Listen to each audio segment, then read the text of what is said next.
Clara Jensen sat in her wheelchair at Lakewood Park, trying to enjoy the quiet breeze when two young men blocked her path. They laughed cruelly, calling her the crippled daughter of a dead cop, twisting the memory of her father's sacrifice into a weapon. Her hands shook on the wheels, trapped between fury and fear. Then it happened. Out of the shadows, a German shepherd named Diesel lunged forward, his deep growl rolling like thunder across the boardwalk, and right behind him came Officer Ryan Cole, boots striking the wooden planks, his voice sharp and commanding. "That's enough!" The bullies froze, their bravado shattering under the weight of the officer's stare and the dog's bared teeth. Neither Clara nor Ryan knew it yet, but this confrontation was only the spark. What they uncovered next would expose a betrayal behind her father's death and change all their lives forever. What happened next will make you cry and believe in miracles again. Before we start, tell me where you are watching from. Drop your country in the comments. I want to see how far this story travels. The city of Lakewood rested quietly against the edge of a wide lake, its rippling waters catching the muted silver of a late autumn sky. Leaves had already surrendered to the chill, their reds and golds carpeting the park's pathways. A sharp breeze carried the scent of damp wood and roasted peanuts from a vendor's cart nearby. Families wandered the boardwalk in sweaters and scarves, couples lingered by the railings, and children darted about chasing the last traces of warmth before winter came down in earnest. But for Clara Jensen, the season was less about beauty and more about endurance. At 20 years old, she moved through the world in a wheelchair, its steel frame catching the sunlight as she rolled slowly across the boardwalk. The accident that had taken her father had also taken her legs, and every turn of her wheels carried a shadow of that night. Clara's long brown hair was tied in a loose braid, brushing against the shoulders of her wool coat. A thin plaid blanket covered her lap, not just for warmth, but for comfort, as though it could shield her from stares.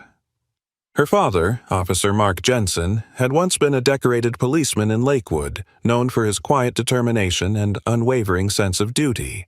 But his life ended in a mission gone wrong, a gunfire exchange with smugglers at the outskirts of the city. Clara had survived the wreckage, but with scars both visible and unseen. On this chilly afternoon, she came to Lakewood Park simply to breathe, to remind herself she was more than grief. Yet life rarely allowed her such peace. Two young men lingered near the old carousel, their posture loud even before they spoke. One was tall and lean, wearing a leather jacket with fraying cuffs. His hair was slicked back, and his smirk seemed glued permanently to his face. The other, shorter but stockier, wore a denim vest over a faded hoodie, his hands jammed into his pockets as though the world owed him something. Both were in their early 20s, local drifters without work, known around the park for trouble more than anything else. They spotted Clara almost immediately.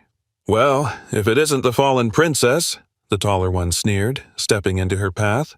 "Still wheeling yourself around like Daddy's little tragedy?" The shorter one barked out a laugh. "Guess being the daughter of a dead cop doesn't come with perks, huh?"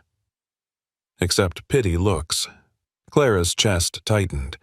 She'd grown used to whispers, but open cruelty still cut fresh every time. Her grip on her wheels faltered.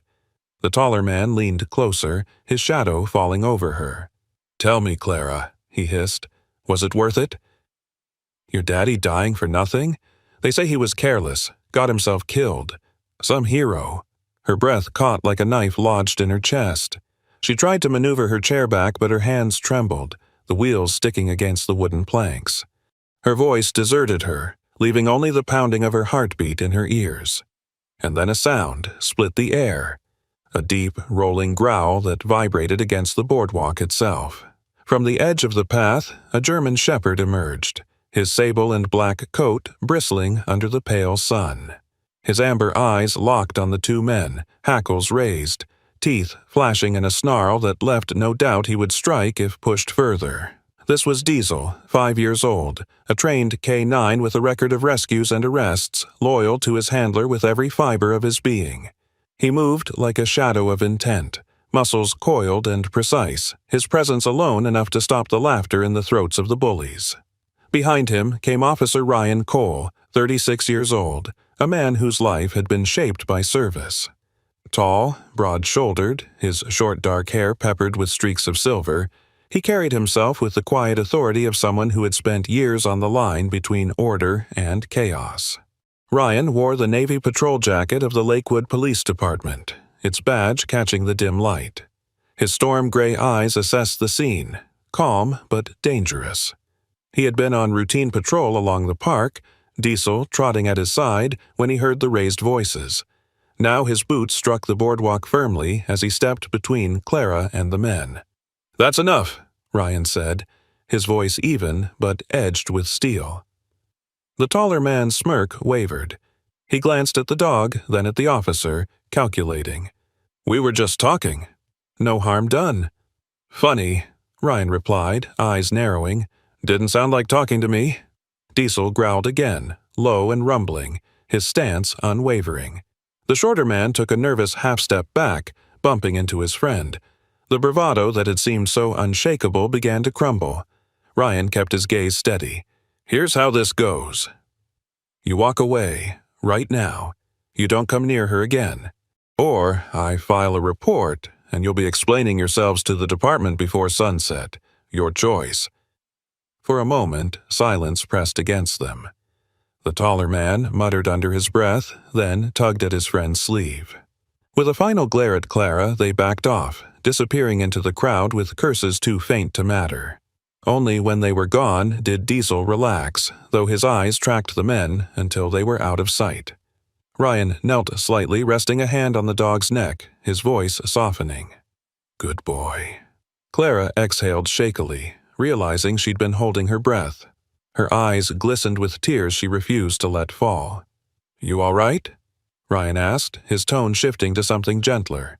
Clara swallowed, trying to steady her voice. I think so. Thank you, both of you." Ryan offered a nod. "No one should talk to you like that." He hesitated, studying her face. "Clara Jensen, right?"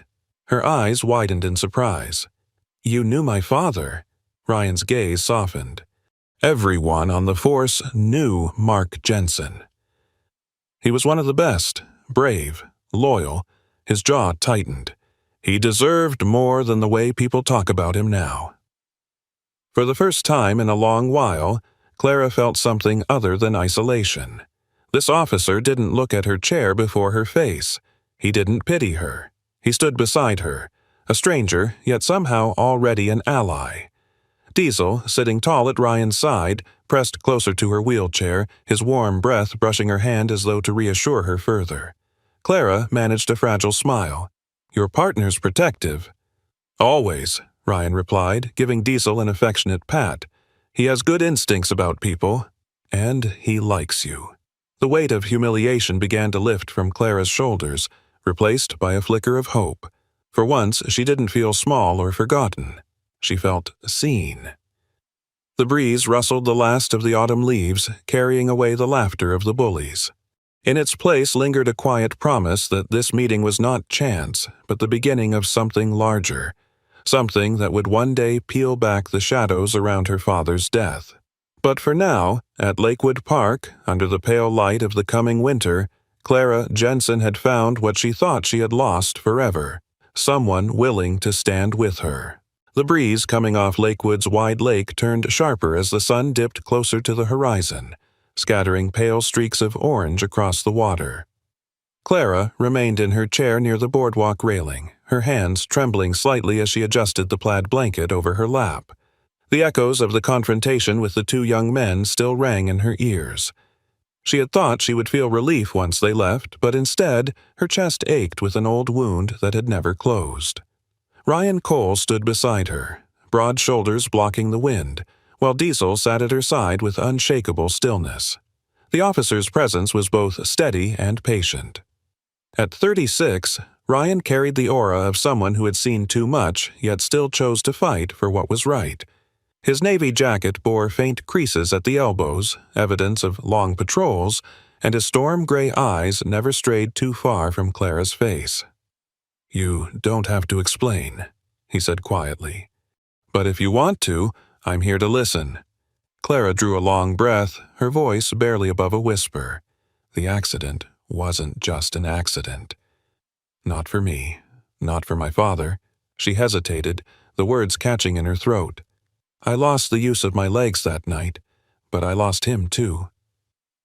And they say he died a hero. But sometimes I wonder if that's the whole truth. Her fingers brushed the edge of her blanket, a nervous habit she had never broken. The official report says he was caught in crossfire during a raid. That's it, case closed. But little things don't add up. The location, the way it was handled, the speed with which they filed the paperwork. I've read that report so many times it feels burned into my mind. Ryan crouched so that his eyes met hers directly. You think something's being covered up. I don't just think, Clara replied, her voice harder now, sharper than her frail frame suggested. I feel it. And when those men insulted him today, it wasn't just cruelty. It was like they knew something, like they wanted me to stop asking questions. Diesel gave a low rumble in his throat, not a warning growl but a sound of unease. He turned his head toward the far end of the park where the two men had lingered before disappearing. His nose twitched, amber eyes narrowing as though searching for an invisible thread. Ryan noticed, his brow furrowing. Diesel stood and padded a few steps across the planks, lowering his muzzle to sniff the boards. He lingered, tail stiff, before returning to Clara's side with a restless shake of his fur. Ryan knelt beside him, pressing a hand gently against the shepherd's neck. What is it, boy? Diesel licked his lips once, then fixed his gaze back at the place where the men had stood. Ryan's instincts sharpened. Years on the force had taught him that a canine's senses often picked up what human eyes missed. He leaned closer to Clara. Diesel may have caught something. Gunpowder, maybe. The scent lingers long after shots are fired. Clara's lips parted. Gunpowder? But they didn't have weapons out in the open. No, Ryan agreed, standing again, but they've been close to it recently. Maybe too close. Diesel doesn't get unsettled for no reason. For a moment, the three of them stood in the fading light, a quiet circle formed between the broken daughter of a fallen officer, the patrolman still carrying his own ghosts, and the shepherd whose instincts were sharper than words. Ryan finally broke the silence. Clara, I knew your father. He wasn't careless. He wasn't the kind of man who walked into danger without checking the ground first. If there are unanswered questions about that night, they deserve to be asked. His voice softened, edged with something almost personal. And you don't have to ask them alone. Clara blinked back the wetness threatening her eyes. Why would you help me? You don't even know me. Because your father mattered, Ryan said simply. And because no one should have to carry a burden this heavy without someone to share it. He gestured toward Diesel, who now pressed his warm muzzle against Clara's hand. Looks like he's already chosen you. Clara's laugh broke through her tears, fragile but real. He has good taste, then. She stroked Diesel's head, feeling the steadiness of his presence seep into her bones. For the first time in years, she felt something other than the weight of loss. Behind them, the park began to thin as evening came on. Families packed up their strollers, couples linked arms against the growing cold, and the carousel lights flickered faintly in the gathering dusk. But Clara, Ryan, and Diesel lingered, bound together not just by chance but by the stirrings of a mystery too deep to ignore. As the first stars pricked the sky over Lakewood, Clara whispered the words she had kept locked inside for so long. I need to know what really happened to him. Ryan placed a hand lightly on her shoulder. Then we'll find out. And Diesel, as if sealing the vow, gave one sharp bark into the night air, his ears pricked, his body taut with purpose. The following afternoon brought a gray sky over Lakewood, with clouds so heavy it seemed the sun had given up. A thin drizzle fell across the rooftops, drumming faintly against the windows of the Lakewood Police Department. Inside the building, fluorescent lights buzzed overhead, their pale glow doing little to warm the rows of filing cabinets that lined the records room. Officer Ryan Cole pushed open the door with his shoulder, a folder tucked under one arm and Diesel trotting quietly at his side. The German shepherd's nails clicked against the tile, his ears pricked, his amber eyes restless as though he too sensed the tension filling the air. The records room smelled faintly of dust and old paper. Metal drawers stretched along the walls like silent sentinels of forgotten cases. Behind the desk sat Janet Moore, the department's records clerk. In her mid-50s, Janet had short salt-and-pepper hair cut into a tidy bob and wore a cardigan buttoned neatly over a blouse. Years of meticulous work had etched patience into her face. She looked up from her reading glasses as Ryan entered. "Back again, Cole?" she said, her tone carrying a mix of humor and curiosity. "I swear, you spend more time in here than half the detectives." Ryan offered a small smile, though his eyes were already scanning the cabinets. "I need to pull the Jensen case. Officer Mark Jensen, from 4 years ago." Janet's expression flickered with something unreadable before she rose, keys jingling at her hip. "That was a tough one," she murmured, unlocking a drawer. "A lot of good men mourned him." She slid out a file and placed it on the desk. The folder was thinner than Ryan expected. He opened it carefully. Inside were a handful of typed pages, a few grainy photographs of the accident site, and the official summary. Officer Mark Jensen, killed in crossfire during raid against suspected smugglers. Civilian casualty avoided. Case closed. Ryan read every line twice. Too neat, too quick. Witness statements were absent. Ballistic reports had been condensed into a single paragraph. The photographs showed Clara's mangled car, its side caved in, but none of the surrounding environment, none of the positions where shooters would have stood. He leaned closer, jaw tight. "This isn't right. There should be more. There has to be more." Janet shrugged, but her eyes betrayed unease. "What you see is what was filed. If anything else exists, it never came through me." Diesel shifted suddenly, his muzzle nudging against the lower edge of the desk. He pawed lightly at one corner of the drawer as though insisting attention. Ryan frowned, sliding the drawer open further. Behind a stack of old parking citations sat an envelope, yellowed at the edges, nearly lost among the clutter. Ryan pulled it free, brushing dust away. No official markings, just a folded piece of paper inside. He unfolded it carefully. A single line, written in hurried handwriting, leapt out at him.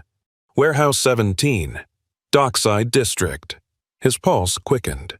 Diesel gave a sharp huff, as though satisfied with his find. Ryan slipped the note back into the envelope, tucking it inside his jacket. He turned to Janet. "Did this come through your office?" Janet shook her head firmly. "Not that I remember. If someone hid it here, they didn't want it cataloged." Ryan's mind raced. Mark Jensen had been working a case tied to smuggling, Clara had said, and now this hidden clue pointed to a warehouse near the docks, a place often whispered about in connection with illegal shipments. Janet adjusted her glasses, studying Ryan. "Whatever you're chasing, Cole, be careful. Some files are buried for a reason." Ryan nodded, offering thanks. He knew better than most how shadows lingered in a town like Lakewood, even when the surface gleamed calm. As he left the records room, Diesel walked beside him with purposeful strides, tail stiff, as though he understood the weight of what they had uncovered. The drizzle outside had grown into steady rain, pattering against the department's steps as Ryan pulled his collar higher. Clara's voice echoed in his mind, her suspicion, her pain. Now he carried proof, however small, that the story she had been told was incomplete. Diesel shook droplets from his coat once they reached the cruiser, then hopped gracefully into the back seat. Ryan sat behind the wheel, staring at the envelope on the dashboard. Warehouse 17, Dockside District. The words pulsed like a heartbeat against the rain-streaked glass. Whatever lay there, it was tied to Mark Jensen's death, and it was waiting to be uncovered. The rain had stopped by nightfall, leaving the streets of Lakewood slick and shining under the glow of scattered street lamps. The Dockside District lay at the far edge of the city, where the warehouses lined up like silent sentries along the water. Their corrugated metal walls bore scars of rust, and the windows stared out empty, like blind eyes watching the tide come and go. Ryan parked his cruiser a block away, not wanting to draw too much attention. Diesel leapt down from the back seat with quiet precision, his paws splashing lightly in puddles as he landed. Clara sat in her wheelchair beside the cruiser, bundled in her long coat, the plaid blanket pulled tighter across her lap. The air down here smelled of salt, fish, and the faint, acrid bite of gasoline. Clara's breath clouded as she stared at the hulking shape of Warehouse 17 in the distance. "I remember him mentioning this place," she said softly. Her voice trembled not from cold, but from memory. "He never told me details, but I could hear it in his tone. He didn't trust what was happening here." Ryan adjusted his jacket, his eyes fixed on the warehouse. "Then we're in the right place. But we'll take it slow." Diesel padded ahead, nose low to the ground. His ears pricked suddenly, body tense. He sniffed at the cracks along the pavement, then moved toward the heavy sliding door of the warehouse. The dog lingered there, inhaling deeply, before letting out a low growl. Ryan crouched to run his fingers across the damp metal frame. His fingertips came away stained with faint black smudges. "Gun oil," Ryan muttered. He lifted his hand to Clara so she could see. "It's old, but not too old. Someone's been handling weapons here." Clara's lips pressed together. She shivered despite her blanket. "My father wasn't wrong then." This place was dirty. The sound of footsteps scraped against the gravel nearby. Ryan stiffened, one hand going instinctively toward his holster, but Diesel was quicker ear sharp, body leaning toward the sound, muscles taut. Out of the shadows came a man, not dangerous but weary, his steps dragging as though the years weighed on him heavier than the night air. Harold Bennett emerged slowly into the glow of a flickering lamp. At 67, he was a wiry figure, his back bent slightly from decades of labor. His clothes were simple, a thick flannel shirt buttoned unevenly, brown work trousers stained with oil, and boots that had seen too many winters. A knitted cap clung to his thinning white hair. His hands, cracked and calloused, clutched a flashlight that swung at his side. "Don't stand too close," Harold rasped, his voice carrying the roughness of old cigarettes and salt air. "Not here. Not after dark." Ryan took a cautious step forward. "And why's that?" Harold's watery eyes flickered between the officer's badge and the girl in the wheelchair. He shook his head slowly. "Because you're not the first to come poking around, and the others, they didn't all walk away." Clara leaned forward in her chair. "You know something, don't you? About my father, Mark Jensen. He was here before he—" Her words faltered. Recognition passed through Harold's lined face. "Jensen. A good man. I told him the same thing I'm telling you. Don't go deeper when the lights go out. Men come here at night. Men who don't like questions." Diesel gave a short bark, not hostile, but alert, as if agreeing with Harold's warning. Ryan glanced at the shepherd before returning his attention to the old man. "What kind of men?" "The kind who move things in and out without papers," Harold replied. His voice was low, almost swallowed by the lap of water against the docks. "The kind who don't care who they bury to keep it quiet." Clara gripped the armrests of her chair. "That's why he never came home." Ryan's jaw clenched, but he kept his tone steady. "When was the last time you saw anyone here?"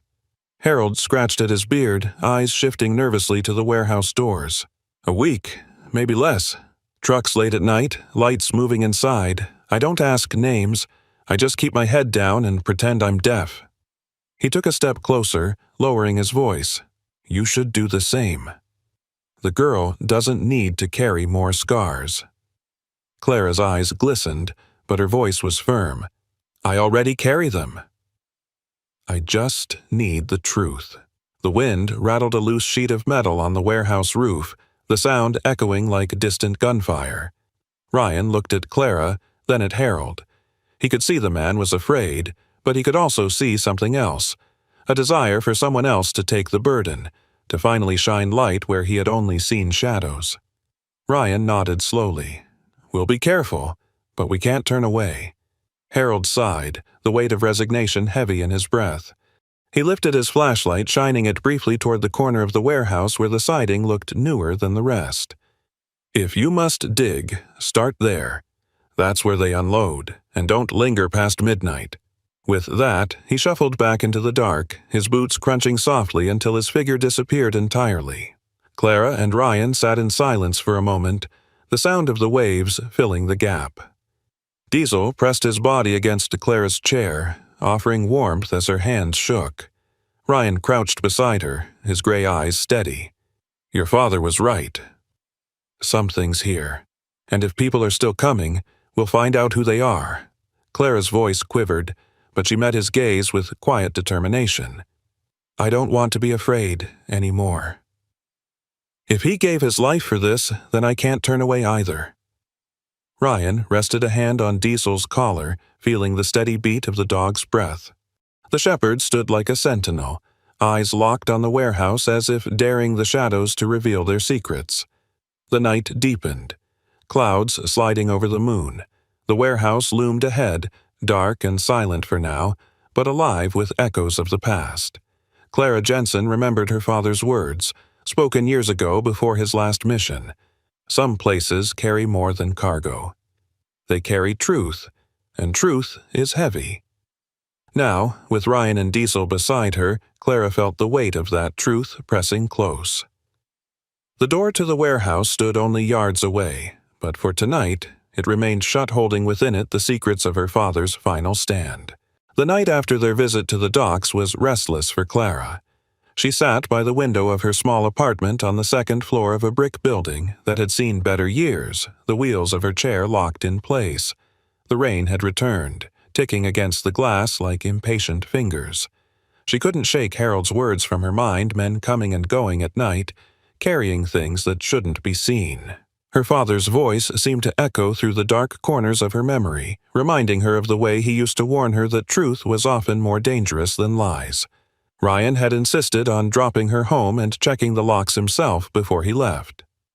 Diesel padded silently through every room of the apartment, nose working, ears flicking, until satisfied no one else was there. Only then did Ryan allow Clara to rest. Still, her thoughts swirled too violently to find sleep. The next morning brought a thin veil of fog across Lakewood. Clara wheeled herself down the sidewalk, her plaid blanket draped neatly, on her way to the small corner cafe she visited whenever she needed air outside her apartment. She was halfway down the block when the sudden scrape of shoes on pavement pulled her attention. Two figures stepped out from the alley. She recognized them instantly, the same men who had mocked her at the park. The taller one in the leather jacket wore a grin that didn't reach his eyes, while the shorter, broad-shouldered one cracked his knuckles in a silent threat. "Well, if it isn't the detective's daughter," the tall one drawled, his voice dripping with mockery. "Didn't we tell you to keep your head down?" Clara froze, gripping her wheels tighter. The shorter man leaned in close enough for her to smell the cigarette smoke clinging to his clothes.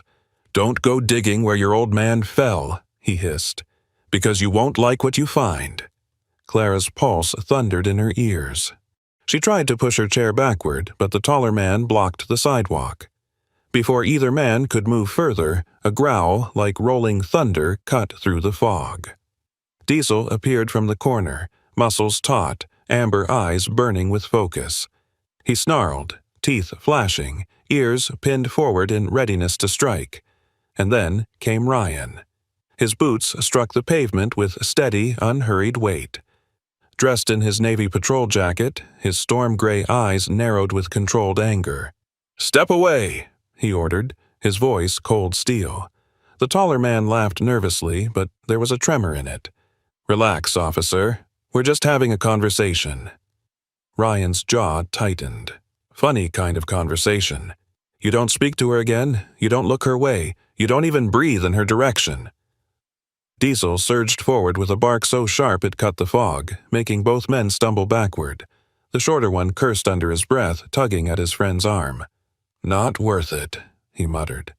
They both retreated, vanishing into the gray morning like cowards. Ryan placed a steadying hand on Diesel's harness, keeping him from lunging further. "Easy, boy." "They're not worth the chase." Clara exhaled shakily, her voice trembling. "They knew my father." They knew something. Ryan crouched so his eyes met hers. "Which means we're on the right trail." But intimidation is the only card men like that know how to play. You're not alone in this. Later that day, back in her apartment, Clara searched through the old cedar trunk that had once belonged to her father. She had avoided it for years, unable to bear the sting of memories folded in its corners. Now, with Ryan and Diesel's presence still fresh in her mind, she dared to lift the lid. Inside lay her father's neatly folded uniform shirts, their fabric worn soft, the badge glinting faintly even in the dim light. Beneath them were notebooks filled with neat handwriting. Clara pulled out one smaller than the rest, its leather cover scratched and weathered. She opened it to find page after page of her father's meticulous notes, names, dates, shipments, strange initials she couldn't understand. The words weapons route appeared more than once, underlined with urgency. Beside them, a sketch of the Dockside District map with circles drawn around certain warehouses, including number 17. Clara's throat tightened. This wasn't just a police log, it was a personal investigation, and it was clear her father had been chasing something big. Ryan sat across from her at the small kitchen table, Diesel at his feet. He flipped carefully through the notebook, his brows furrowed. This isn't standard reporting. These are field notes he kept for himself. He must have suspected someone inside the department. Otherwise, he would have filed it officially. Clara brushed her fingers against the ink, feeling as though she were touching her father's thoughts directly. "He died for this," she whispered. Ryan's gaze met hers, steady and solemn. "Then we'll finish it." Diesel raised his head, ears flicking toward the window, as if already anticipating the road ahead. For Clara, fear lingered, but it no longer had the power it once did. Holding the notebook felt like holding her father's hand, guiding her toward the truth he had been denied the chance to reveal. And with Ryan and Diesel beside her, she no longer felt she was walking or rolling into the darkness alone. The morning after Clara unearthed her father's notebook, the rain finally lifted. Lakewood was wrapped in a crisp chill, the kind that carried the scent of damp leaves and exhaust fumes through the streets. Ryan Cole walked up the stone steps of the police department with the leather-bound notebook tucked firmly under his arm. Diesel padded beside him, calm but alert, as if sensing the weight of what his handler carried. Inside, the fluorescent-lit hallways buzzed with the usual low murmur of phones ringing and boots scuffing against tile. Ryan made his way to the office of Captain Gerald Hughes, the man who had overseen the department for nearly 2 decades. Hughes was in his late 50s, a tall man with thinning blonde hair combed neatly back, his once muscular frame softened by years behind a desk. His gray suit stretched across his shoulders, the fabric worn shiny at the elbows. Hughes had a reputation as steady but cautious, preferring paperwork over risk. Ryan placed the notebook on the captain's desk. Mark Jensen was investigating something bigger than what's in the report. This isn't gossip, it's in his handwriting. He noted shipments, names, dockside warehouses. He knew something was happening and he died before he could expose it. Hughes opened the book slowly, his eyes scanning the entries. His lips pressed into a thin line. After a long silence, he closed it, folding his hands on top of the cover. "Cole, sometimes officers keep personal notes. That doesn't mean they were onto something real. The case was closed. Don't go digging up old ghosts." Ryan's jaw tightened. "With respect, Captain, someone wanted it buried." That alone is reason to keep digging. Before Hughes could reply, the office door opened and Detective Laura Price entered. Laura was in her early 40s with auburn hair tied into a practical bun and sharp hazel eyes that missed little. She wore a gray blazer over dark slacks, a notepad tucked under her arm. Her expression flickered between Ryan and the captain. "I heard Jensen's name," she said, closing the door behind her. "What's going on?" Hughes gave a weary sigh. "Cole's stirring up the Jensen case. Again." Laura leaned against the desk, her arms crossed. Stirring up or asking questions nobody wants answered? Because there's a difference. Her voice was calm, but Ryan could see the tension in the way her jaw clenched. Ryan met her gaze. "Do you believe the official report?" Laura hesitated before answering. "I believe Jensen was a damn good cop. And I believe good cops don't just get themselves killed without reason. Her eyes darted briefly toward Hughes, then back to Ryan. Be careful who you share this with. Ryan left the office feeling the weight of Hughes's dismissal pressing on his shoulders. As he stepped out into the corridor, Laura caught up to him. Cole, she murmured, low enough that no one else could hear. If you're going to chase this, don't expect backup from the department. Not everyone here wants the truth to come out. That evening, Ryan drove Clara home. The sun was already sinking, streaking the sky with violet. Clara sat by her window as Diesel padded restlessly across the small living room. His ears pricked at the faint hum outside. He froze, nose pointing toward the corner of the window frame. Ryan followed his gaze.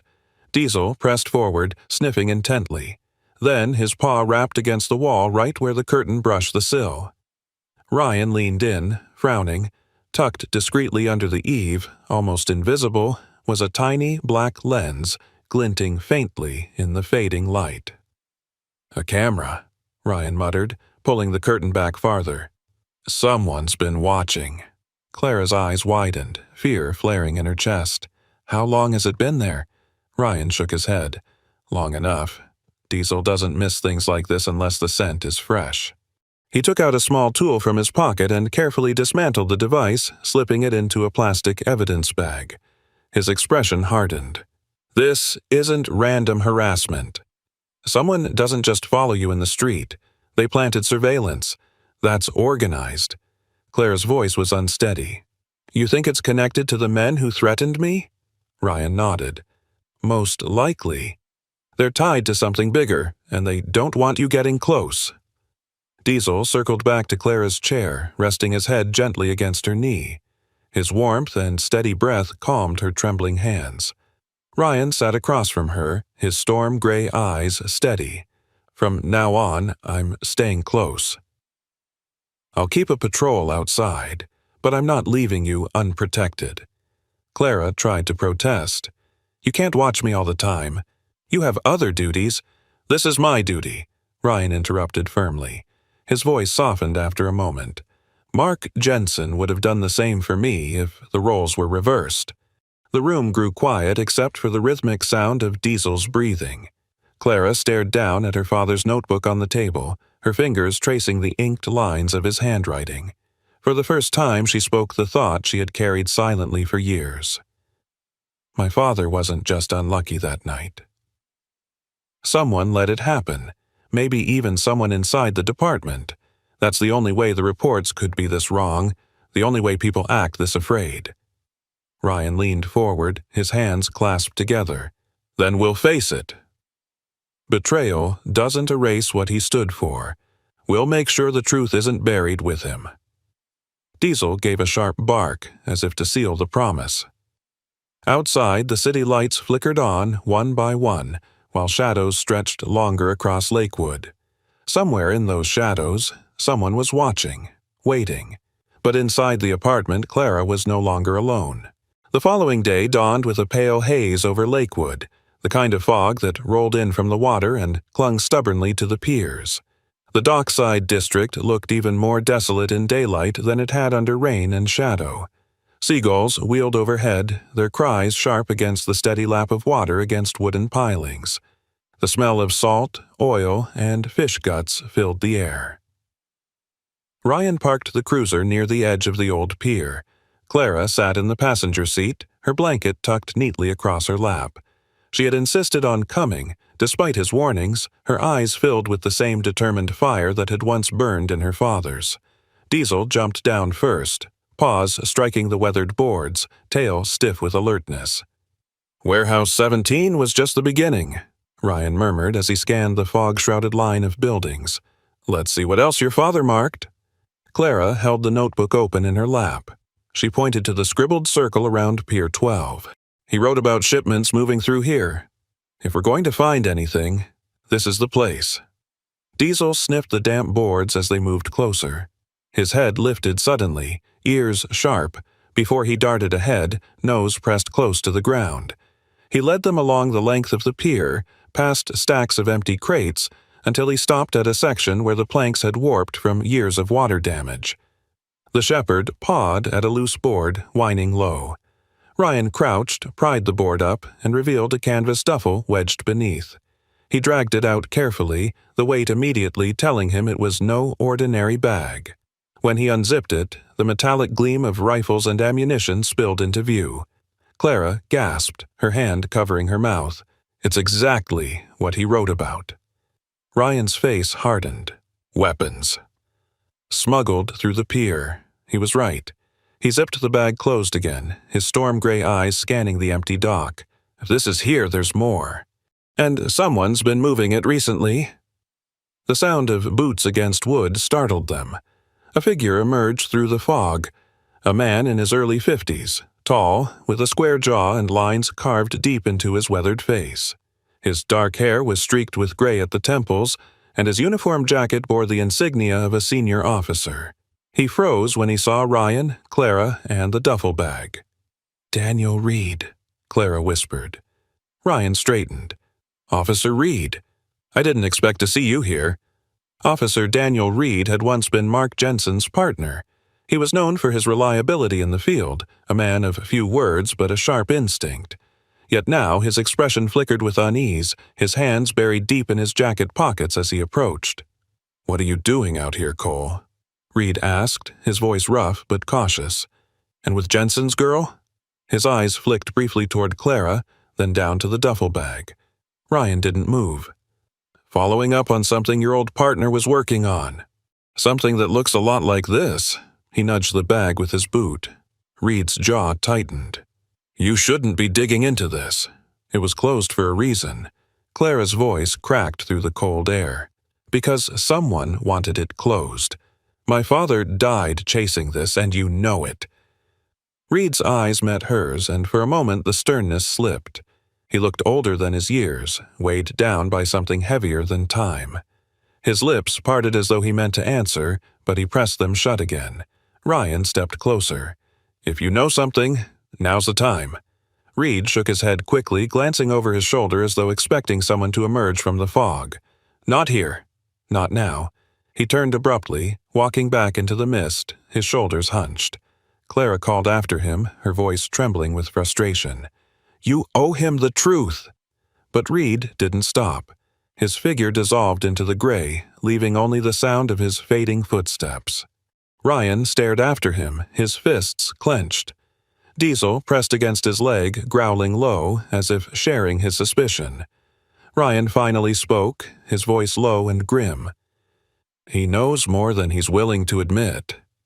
And that's dangerous." Clara tightened her grip on her father's notebook. "Then we'll find a way to make him talk." The duffel bag of weapons sat heavy between them, a tangible reminder of what Mark Jensen had died for. The fog thickened around the pier, wrapping them in silence, but the air was charged with a new certainty. They were closer now, and someone was running out of places to hide. The fog clung stubbornly to Lakewood through the evening, turning the alleys and narrow streets into corridors of gray. Ryan knew that if Officer Daniel Reed was hiding something, he would eventually slip away from the station and meet whoever was pulling the strings. And so, under the cover of dusk, Ryan parked a nondescript sedan a block from Reed's house and waited. Diesel lay stretched across the back seat, his ears pricked, every muscle ready, while Clara sat beside Ryan, wrapped in her coat and blanket, her eyes fixed on the street ahead. "You're sure about this?" she whispered. Ryan kept his eyes on the door across the street. "He's nervous. Men like him always make a move when they feel cornered. Tonight, we'll see where he goes." It wasn't long before Reed emerged. The officer looked older under the streetlight, his hair slicked back hastily, his jacket thrown on as though he had left in a hurry. His stride was uneven, shoulders hunched, head constantly turning. Guilt had a way of reshaping a man's posture. Ryan started the car only after Reed disappeared into the fog. He followed at a careful distance, Diesel's steady breath the only sound in the tense silence. They wound through back streets until Reed reached the edge of the industrial district. He parked near a crumbling brick building that had once been a shipping office. The windows were broken, the door spray-painted with tags, the kind of place most people avoided. Ryan killed the headlights and rolled to a stop down the block. Clara's hand tightened on the notebook in her lap. "Why here?" "Because it's quiet," Ryan said grimly. "And quiet places are where secrets change hands." Reed slipped inside the building. Moments later, two familiar figures appeared from the opposite alley. The taller man in the leather jacket and the shorter, broad-shouldered one who always carried the stink of cigarettes, the same pair who had harassed Clara more than once. Clara's breath caught. "It's them." Ryan's storm-gray eyes narrowed. "Of course it is." He eased the car closer, parking in the shadow of a rusted freight container. Then he and Clara slipped out, Diesel moving silently between them. They crept toward a shattered window, the glass crunching faintly under Ryan's boots until he froze, holding up a hand. Diesel's ears twitched. He crouched low, sniffing the air. Through the cracked window, they saw Reed standing rigid inside, his face drawn tight with conflict. The two thugs lounged on broken chairs, their voices carrying in the hollow room. "You were supposed to keep him out of the docks," the taller man snapped. "Instead, Jensen got too close. We had to clean it up ourselves." Reed's voice cracked like an old floorboard. "I didn't know they'd hit him that night. I only passed along the patrol schedule. That's all." Clara's hand flew to her mouth, stifling a gasp. Tears blurred her vision, but the voices inside cut through her disbelief like a blade. The shorter thug laughed cruelly. "And you think that makes you innocent? Your little tip-off got him killed. And now his daughter's nosing around. Maybe you should clean that up too." Reed's shoulders slumped. Shame etched into every line of his body. He muttered something inaudible, but the taller man leaned forward, jabbing a finger into his chest. "You're in this as deep as we are. Don't forget it." Clara trembled, every word a nail hammered into her chest. She turned toward Ryan, her whisper breaking apart. "He betrayed him. Daniel betrayed my father." Ryan's eyes hardened. He pulled Clara gently back from the window just as Diesel stiffened, his body low, a growl vibrating in his chest. The shepherd's nose pointed toward the alley behind them, ears snapping upright. Someone was approaching. Ryan crouched instantly, motioning Clara down. Diesel pressed himself against her wheelchair, his hackles raised. A shadow passed only feet from them. The shorter thug had stepped outside to smoke, his lighter flaring in the gloom. Clara's breath hitched, but Diesel leaned into her lap, his steady weight anchoring her in silence. The thug lingered a moment, exhaling a cloud of smoke before disappearing back inside. Ryan waited until the footsteps faded before exhaling slowly. "That was too close," he muttered. Clara brushed trembling fingers against Diesel's fur. "He saved me." Again. Ryan nodded. "That's what he does." They slipped back toward the car, the weight of what they had witnessed pressing on them like the damp fog. For Clara, the image of Daniel Reed standing among her father's enemies was seared into her memory. The truth she had feared for years was finally undeniable. Her father hadn't fallen by chance. He had been betrayed from within.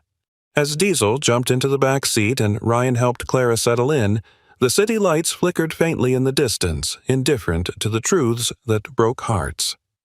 Clara wiped her eyes with the edge of her blanket, her voice raw. "I wanted answers. Now I wish I didn't know." Ryan started the engine, his eyes grim. "Truth hurts, Clara. But it's the only way forward."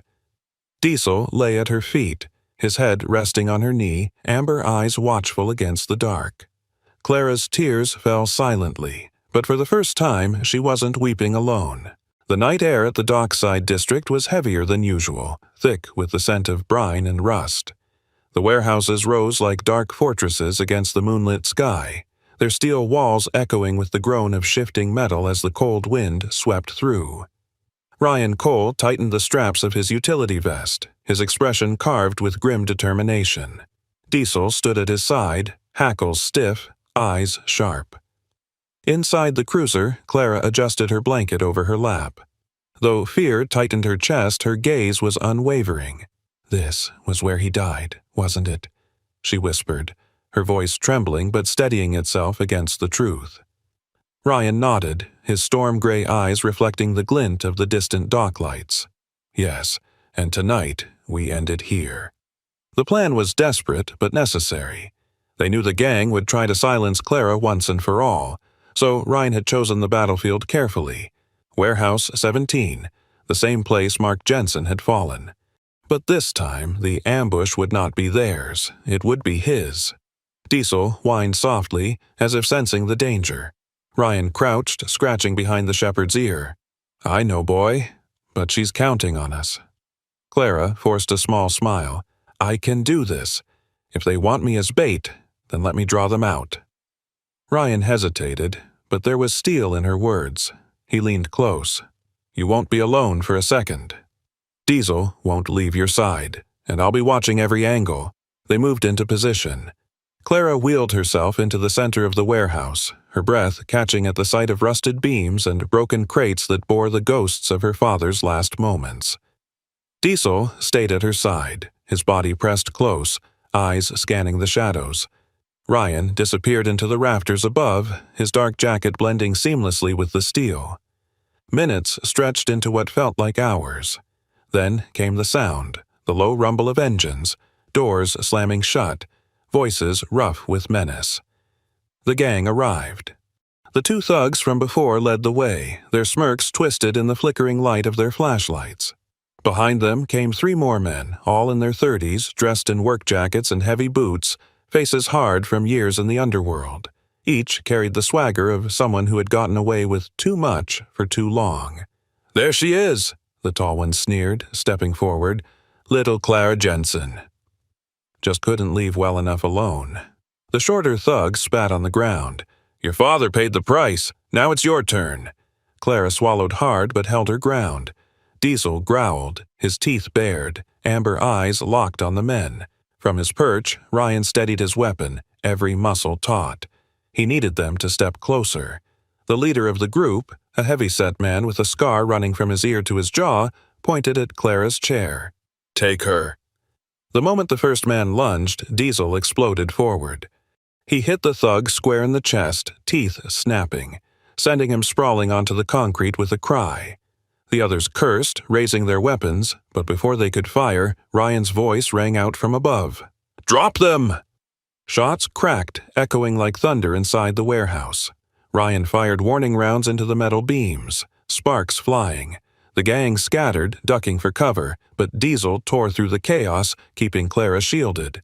The scarred leader snarled, motioning to his men. "Kill the dog!" Then the girl. But before they could move, a new figure appeared at the far entrance. Harold Bennett, the elderly watchman, stepped out of the shadows, a heavy chain in his weathered hands. His face, lined with years of silence, burned now with resolve. With surprising strength, he swung the chain across the door, locking it shut with a padlock. "No one leaves," Harold growled, his voice cutting through the gunfire. "Not this time." The gang cursed, pounding on the sealed exit, but Harold stood his ground, his flashlight beam catching their panicked faces. Ryan seized the opening. He dropped from the rafters, boots slamming onto the concrete, weapon raised. Diesel pressed Clara's chair back against a steel crate, shielding her with his body. The gang, cornered and furious, lashed out with desperation, but every strike met Ryan's counter or Diesel's teeth. The fight was short, but brutal. Diesel lunged and dragged one man down by his arm while Ryan disarmed another with a swift strike to the wrist. The scarred leader swung a metal pipe, but Diesel barreled into him, teeth sinking into his sleeve, dragging him down as Ryan leveled his weapon. Clara's breath shook as she clutched her father's notebook against her chest. For the first time she felt her father's presence there, watching, proud. The last of the gang stumbled backward, eyes darting wildly at the locked door.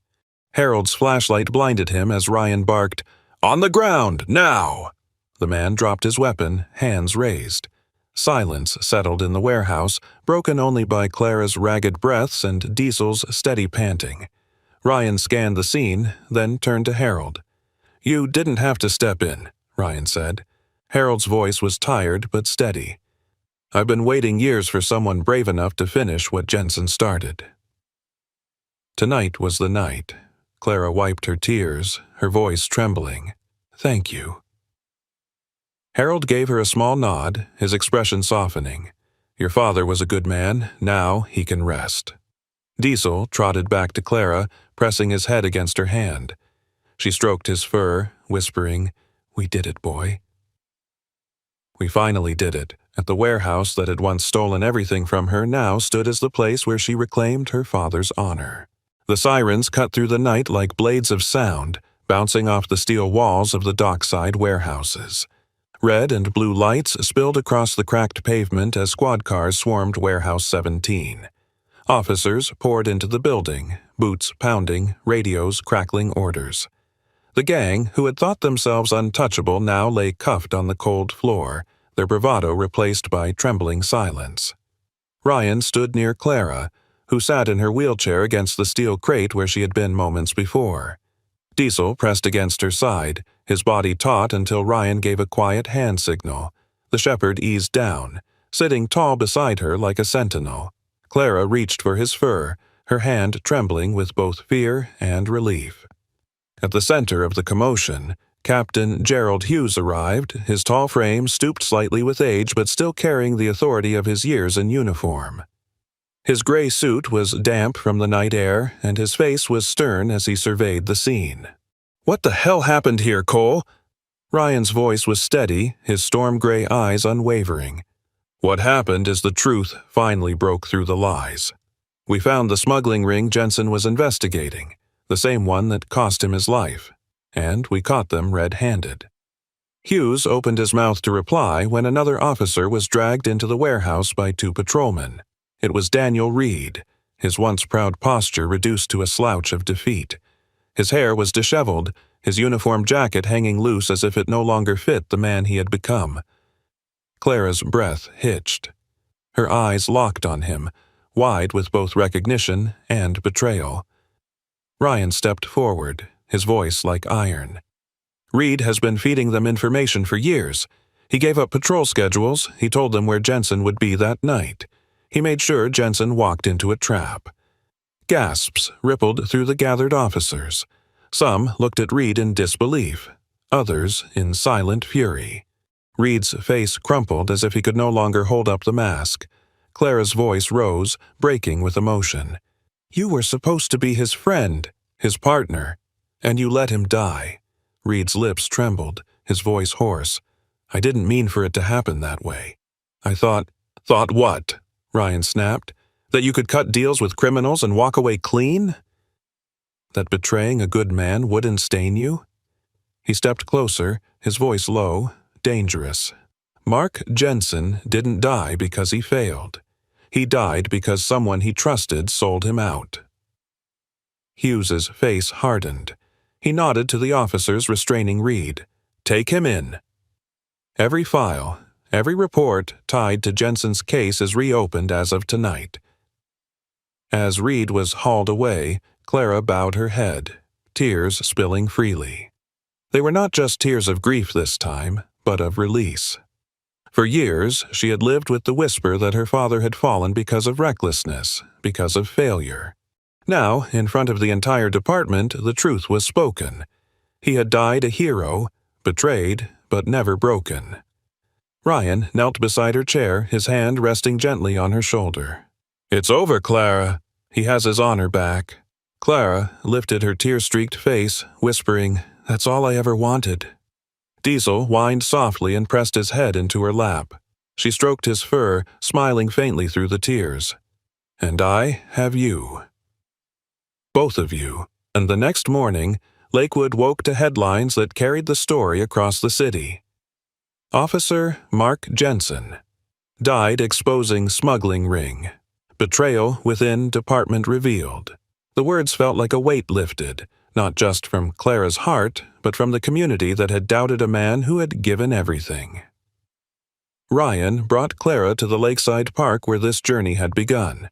The autumn sun glimmered on the water, a gentle breeze brushing through the trees. Diesel trotted alongside Clara's wheelchair, never straying far, his amber eyes watchful. Clara closed her eyes, letting the air fill her lungs. For the first time in years, the memory of her father didn't crush her. It carried her. She turned to Ryan, her voice soft but steady. "Your family now. Both of you. He'd want it that way." Ryan's lips curved into a faint smile. "Then we'll keep standing together. For him. For you." Diesel barked once, sharp and bright, as if sealing the promise. He nuzzled against Clara's hand, curling close to her chair with unshakable devotion. A guardian, a friend, a piece of strength she had thought forever lost. And in that moment, beneath the sunlight glimmering on the lake, justice was no longer just a word.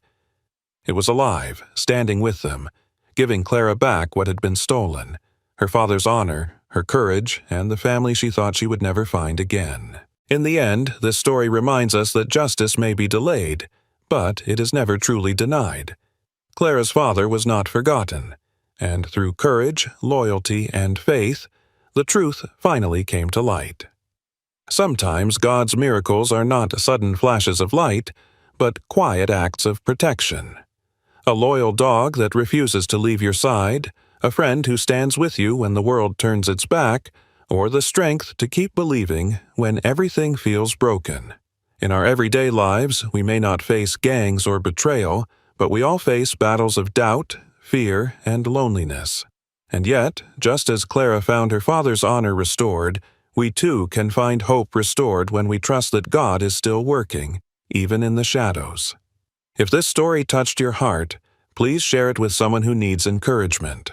Leave a comment below and tell us your thoughts, and subscribe for more stories of faith, loyalty, and second chances. May God bless you and your family with peace and protection. If you believe in miracles and in His justice, type Amen in the comments.